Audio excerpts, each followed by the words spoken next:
Hey, good morning, everybody. Welcome to another episode of Community Connection. And as custom here, we like to check in with our Gen Z's ambassador to the boomers, Taylor the Melvinator. Good morning, Taylor. Good morning, Mr. Day. Got a question for you. Mm-hmm.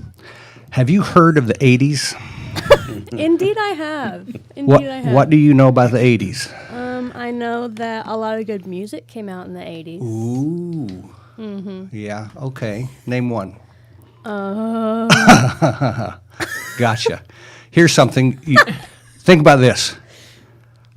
I was your age in the 80s. Okay. Okay? Yeah.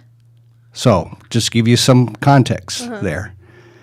And did you know that when I was 19 in the 80s, I started a ministry Wow. that still exists today? Dang. Dang, yeah. There you go. Proud of you. Well, thank you. Proud of you. Thanks. Thanks for checking in with us this morning. Miss Claudia Fletcher, Mr. Robert J. Day. what song do you remember from the 80s? See, I'm not really good at putting songs into decades. No? No, but Were you into disco? Did you go to raves? no. I was a Christian. Oh, I was a Christian in the 80s. Still am. But a Christian in the 80s in my church meant we did not dance. you did not do those things. But my brothers had leisure suits. Oh. That's not really the 80s, right? That was They the had 70s, those- but probably left over from the 80s. Yeah. And they had like those shiny shirts. Uh-huh. Yeah. the Remember silky those disco shirts? My Yeah, brothers disco had those shirts. when they were little boys. And Cool. But we couldn't go to the disco. We could just wear the shirts. Gotcha. All right. Well, you should go check out the 80s when you get a chance. What's your favorite song since you from the 80s? One song. Tune into Town Hall tomorrow. We're going to go 80s Yeah, but they aren't all dance going to club. be. I want one song. So then you can prove to Taylor that you can remember one. Anything from Michael Jackson. We'll do it. Michael. Okay. There you go. All right. Why don't you introduce us to your friend and our guest? My friend and our guest. So one of the really cool things about Vision 30 for me personally is that I've been able to meet some really amazing people through my conversations. And I actually used to hate networking. I don't know if you know this, but the concept of networking used to drive me crazy because We didn't feel it felt sincere. manipulative. Like, Yeah. I'm going to go meet with this person and network with them so that I can use them later for whatever I want to use them for, right? That kind of was what it felt like. And then I realized when we were moving to Lynchburg, our offices, I was like, I don't know anyone. Maybe I should just consider these Vision 30 meetings as a way to meet new friends. And so I reframed it, and now I love meeting people for the first time, and I've met tons of really cool people, and one of them is Jimmy Rue. And so we met when Jimmy was the director of CVAN, the Central Virginia Academy for Nonprofit Excellence. That's correct. Wow. Got that? That's a Nailed tough it. one. Nailed that. That's why it's called CVing. Right. And we happened to be talking, and we met a couple times, and he said that he and his wife were thinking at one time about foster care. So I said, why don't you come out to eat with my husband and I, and we'll tell you our story. And then we just had a lot of fun that night. And so we've been going out maybe once every month or two for a couple of years now, and we have a great time with them. So, but that's not why we're on here. We're not just having my friends here. We're having, because we want to talk Important about people. He is an important person. He's an important person, and so we're going to want you to tell us how important you are, all the different roles that you've had, and why collaboration is important to you, and all that stuff. So That's a lot. Go, yeah. So how much time do I have for all that? you'll use it up. Okay. Well, thanks for having me on here on your podcast, and it's a very impressive operation you have here, by thank the you. way. So, I guess I remember our first meeting, and that was a lot of fun. And I'm a professor at the University of Lynchburg in Communication Studies. That's how it started, I guess. I've been there 25 years, so I'm one of the older people now. When I first got there, I was the newbie, right? And everybody else was older. And I'm like, wow, they've been here a long time. Since then, I've gotten very involved in the nonprofit community. Serve as a nonprofit director of the nonprofit leadership program, master's program at the University of Lynchburg. That's How about you say that again? Yeah, so we have a master's program in nonprofit leadership at the University of Lynchburg, and I'm the director. That might be easier way Yes. to say it. Too many nonprofit words in there. But I was the director of CVAN, Central Virginia Academy of Nonprofit Excellence. I was on the board first and then became the chair. And so that was started by David Newmeyer. And I'm not sure how much history we want to go into, but the Lynchburg College at the time had centers of distinction, which was outreach to different parts of the community. And one of those was the Mason Center, which did training for nonprofits in town. And because of changes over the time, they eliminated that center. And I think David Newmeyer picked up CVAIN. He decided to start CVAIN, which is a game changer, I think, for the nonprofit community here in town. So tell us a little bit about what CVAIN provides for the nonprofits. Yeah, CVAIN provides networking opportunities and quarterly training for nonprofits, or really anybody, but it's mostly nonprofits, for important issues that they need to learn about or to help them have better practices in their nonprofit. So I believe they're in their 7th year now, and they've done a lot of good work. So if I think the idea was for training, but the networking opportunities that David created were for nonprofits to get together and network, like you said in the beginning, so they could get to know who's doing what and collaborate. So hunger relief nonprofits would get together and say, well, what are you doing? What are you doing? So how can we work together? So let me ask you a quick question. So a lot of people may know Lynchburg as a city of churches, but it really is also a city of nonprofits. Some really good, strong nonprofits, small, medium, large, pre-effective nonprofits. You say that's true? yes, we have a very unusual large for a city to supportive say. nonprofit community. Yeah. Yeah. Why do you think that is? I think it's necessary. We have a lot that's needed for poverty initiatives, for health initiatives, and so on. So Accenture is a nonprofit. Right. You guys are a nonprofit. Yep. I mean, the work that nonprofits provide is not only is needed, but it's going to be even needed more in the future. So. And tell a little bit about the master's program. What is the focus of that, and what does the curriculum look like? The curriculum is 10 classes, 30 credits, 3 credits each, and you can start and finish when you want. Some people like to. You can finish it as quickly as 1 year. So you start in the summer, take 2 classes, 3 in the fall, 3 in the spring, 2 in the summer, and you're finished. Some people are going part-time and they're taking 1 at a time. But we used to have a cohort group where you could all start and finish at the same time, but people didn't want to wait for the next cohort group. So now we have open enrollment. You can enter anytime you want, finish anytime you want, and we have no GRE score, no application fee, no brainer to apply. No brain. Yeah, No so brain? that's what I call it. No GRE, no application fee, no brainer to apply. That's a So- no-brainer to Oh, apply. I thought you brainer. said you don't need a brain to apply. No. Well, if you don't have one, we can provide them. I bet you There's an extra could. fee for that. Yeah. But it's a strong program. We've had a lot of success with people moving into leadership positions upon graduation. And we have 2 certification programs as well. So if you don't want a master's degree, but you want to get certified, yeah. you can get a certification program, which are 3 classes, 1 in nonprofit leadership and 1 in fundraising and grant writing. What do you think is the greatest challenge for nonprofits in the next decade? I think it's, I would say, change that involves getting younger people involved. Kind of like the Melvinator back there, right? The Young- Melvinator yeah, and young Taylor. people got, Taylor. Let's sign them up. So what is it about collaboration that, like, why is that something that's important to you, or what motivates you when you think about getting involved in all these collaborative spaces? Well, I think, to put it simply, collaboration equals survival, right? The more we collaborate, the stronger we all are. And I think with things that are going on with the environment, with the economy, with poverty, we need to work together to not only survive but thrive. But to begin to survive, we need to work together. So, So there's that word collaboration, yeah. which is what this program really is all about. We haven't always done collaboration, have we? No. And most people really don't do it well when they do try to do collaboration. So what's the secret sauce to make collaboration work? Well, I think you have to be a little vulnerable, right? I think there's a lot of territoriality involved, right? This is my area, this is my domain, and I don't want to share. And I think when we do share and become vulnerable and not look at what we have, but why we have it, then we can collaborate. You know.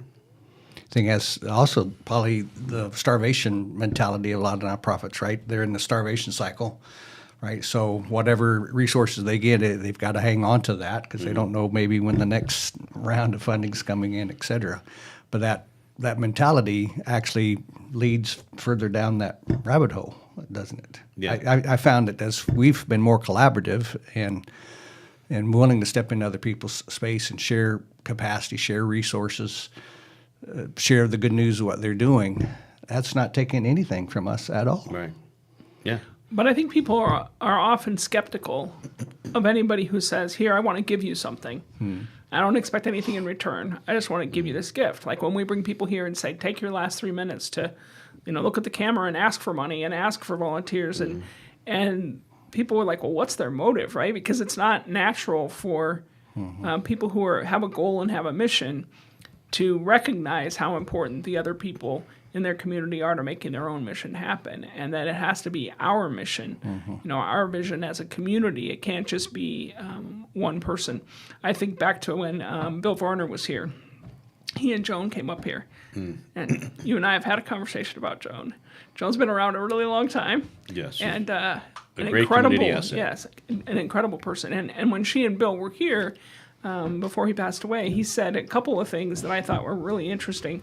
One of them is that he just said, we don't collaborate well in Lynchburg. And we've been trying to make collaboration happen for years in Lynchburg, and it's not going as well as it should be.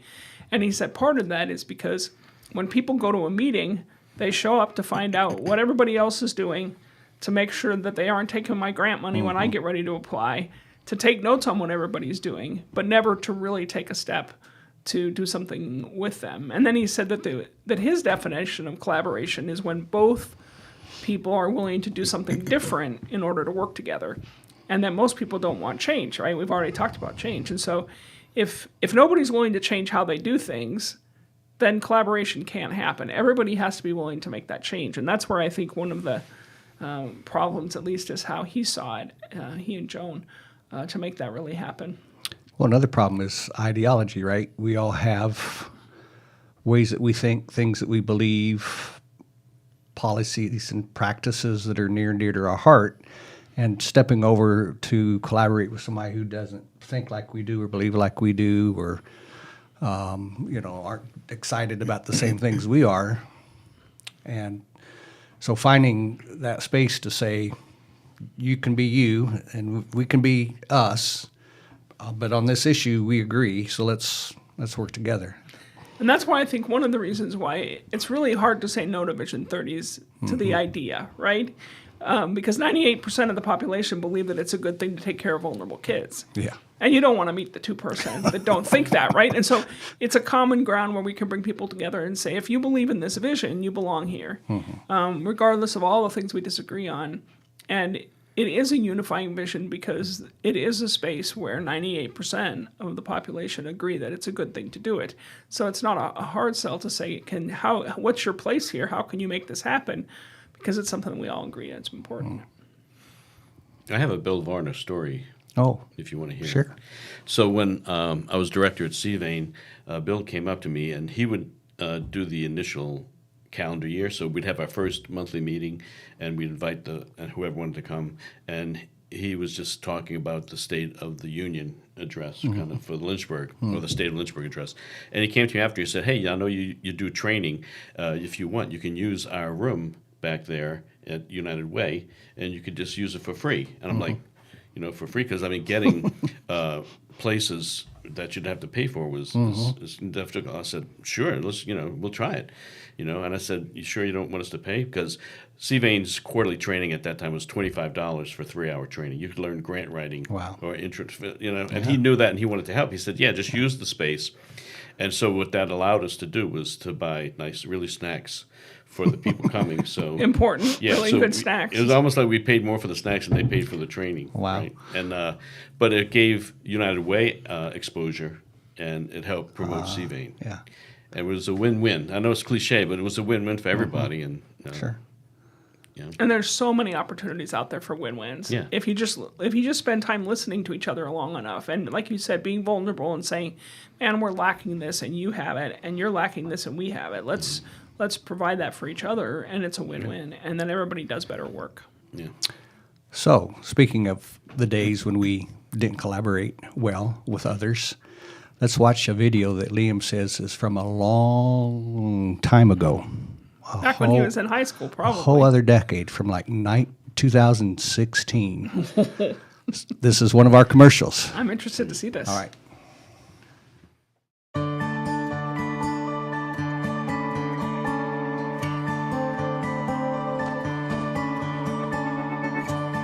Patrick Henry Family Services began just a little over 50 years ago. What started out as a boys' home has grown to so much more. Their desire is to create an environment for children so that they can be safe and successful.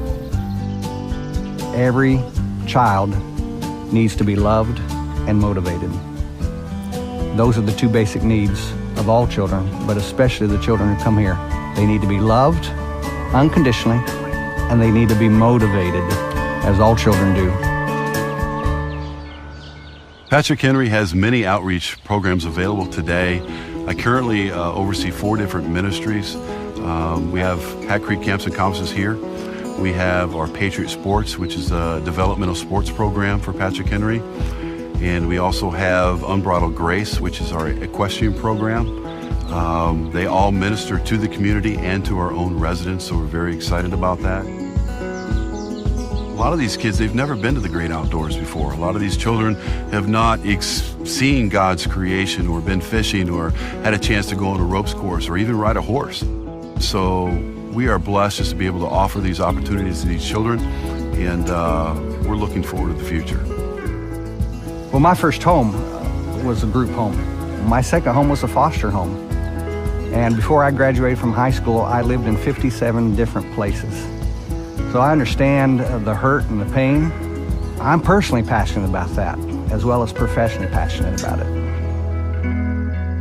Our children are going through so much. They're going through divorce, abuse, and neglect. Through Patrick Henry Family Services, Hope for Tomorrow Counseling, we're able to help these families rebuild and reconnect with each other. Right now, we're seeing about 300 individuals every month in our 3 different counseling centers. And not only are those counseling centers ministering to the families of the children in our homes, but they're ministering to families in the community. We see couples stay together, marriages stay together. We see children stay in homes that otherwise would clearly not stay in home. Children that have been taken from their parents by social services, mainly reunited with their parents because they come for the Hope for Tomorrow and the programs we offer. Beyond counseling, if a child needs further care, there's the Patrick Henry Boys and Girls Homes. Here in each one of the cottages, we have a Christian married couple that oversee each one of the residents. They provide parenting and they provide mentorship to each one of the kids. They provide that stable home environment that they're lacking in their own home. All kids need to feel safe and secure and loved, and they may not have had that for whatever reason from the environment that they were coming from. When they first come in, they're angry. They're very angry that they're put here for whatever reason. It may have been something they have caused, but still, no child wants to feel like that they can't stay in the family that they were born into. The biggest challenge that we have is to break down that barrier, to get them to know that we do care about them, we are sincere. We have to build a relationship slowly with each one of them individually so that they really do realize that we do care. It doesn't happen overnight. Some children are different. Some take 3 months, some take 6 months to get that relationship that we're trying to build with them. You have to be patient with them, loving, compassion towards them. They're never going to forget that time that they had with people that could pour their life into them and pour their heart into them and just nurture them. Our goal is to reunite families if that's all possible. And if they can't do that, then they would stay here. But still, they'd be growing up in this type of family atmosphere where we love them, show them how to do housework, laundry, so they can live on their own. So when they go off to college and be successful in their life. And I think that's our heart, and our ministry is to do that with each child that we come in contact with. here at Patrick Henry Boys and Girls Homes, it's actually very near and dear to my heart. Matter of fact, the very cottage that I'm sitting in front of was the cottage that I stayed in. From 1990 to 96, I was here as a resident, and like most kids, they come into the organization. I came from a broken family. I dealt with a lot of different things, like abuse, alcoholism. One of the best things that my mom could have ever done for me was put me in the Patrick Henry Boys and Girls Homes. Stability was provided for me. For the first time, I was actually raised by a Christian couple that were just like parents to me. And they provided a lot of the different things that I wasn't getting from home. You know, really, I am the man that I am today because of this organization. When children come here, they feel abandoned, they feel rejected. And rejection is probably the deepest and longest lasting emotional wound any human being can experience. And so we take children and we love them unconditionally. We receive them as they are, but we motivate them to be better human beings. That's the basis of what we do. So as you can see, Patrick Henry Family Services is an organization that wants to see families and children succeed.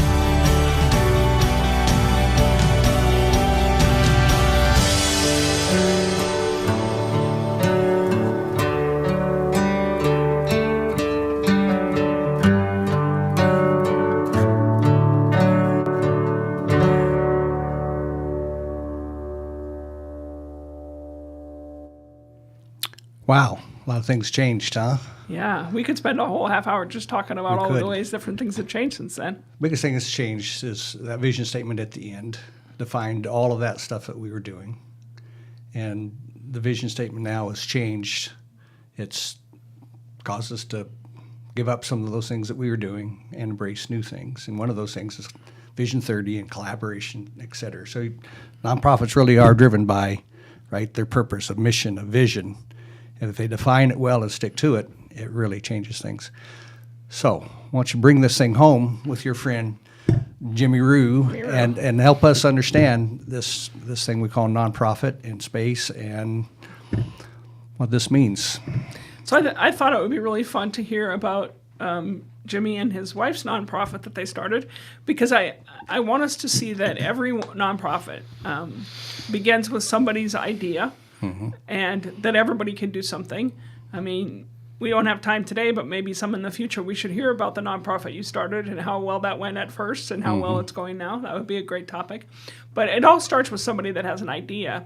And even though this isn't a Vision 30 related thing, it just goes to show that a person can have an idea and turn it into something. So Jimmy, tell us about the name of this nonprofit, because I can't remember, and the name of that thing that you use that I can never remember, and we'll hear about that.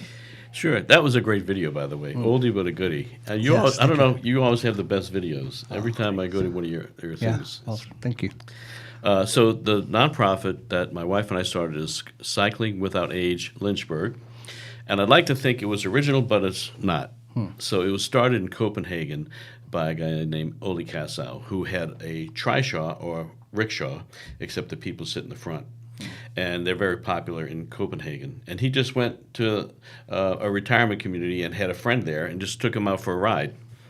And the next time he went back, there were 2 people who wanted to ride. And the next time, there was a line of people. So he ended up starting Cycling Without Age. And now there are about 2,500 chapters around the world, that are Cycling Without Age. So the Cycling Without Age Richmond, Cycling Without Age Williamsburg, and Cycling Without Age Lynchburg. Yay. We're the 3rd chapter in Virginia to get a trishaw, which is the rickshaw thing.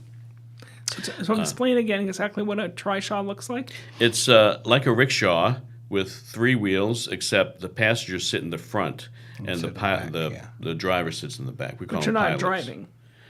They're not driving; they just sit in the front. No, And but if you want to you're see, not driving either. It's not like you're back there driving, right? yeah, the pilot drives the trishaw. But you're pedaling, right? Well, yeah, you're pedaling. So that's different than driving, because pedaling something through town with old people in the front is a little They're bit steering. more They're deciding where it taxing goes. than driving it.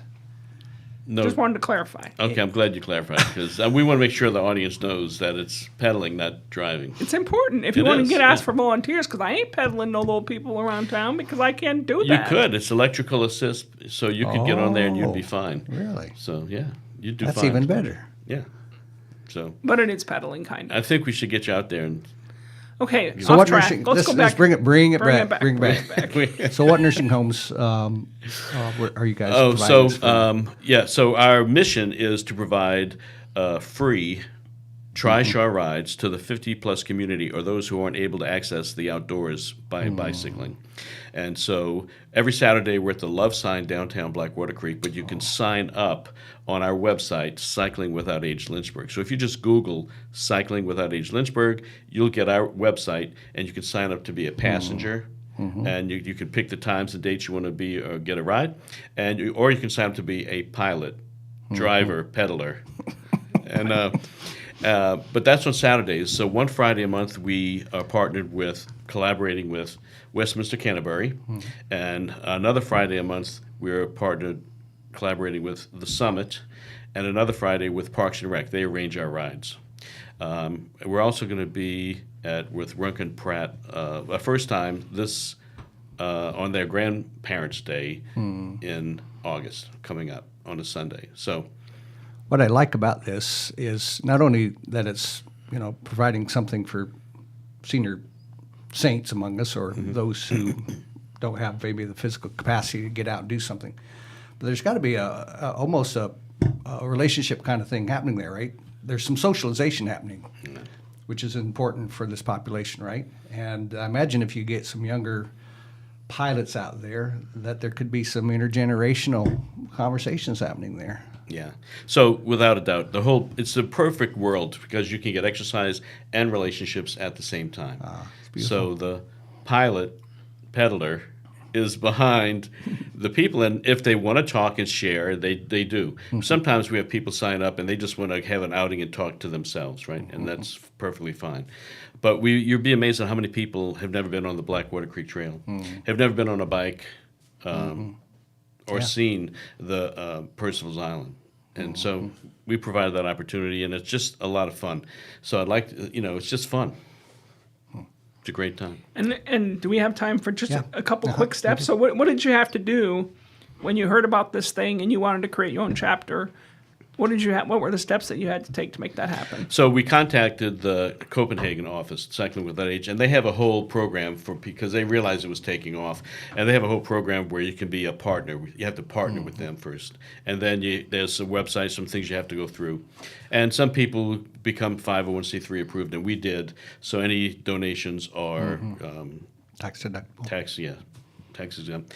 And so we bought the Trishaw from them. We follow their rules and guidelines. So they have everything set up for us. We just went through the nonprofit process, and here we are. Nice. So does that answer your question appropriately, quickly? Yes. So, but it's a lot of fun. I think if people need a ride, know someone who wants a ride, just go to our webpage or contact me. My information is on the webpage as well, and we'll be happy to arrange a ride. Yeah, it's beautiful. And we were talking about this earlier before the show, that I think a lot of people don't step into a nonprofit space because it just seems, one, scary. Where am I going to get capacity? And we have this false notion that it's got to be world changing.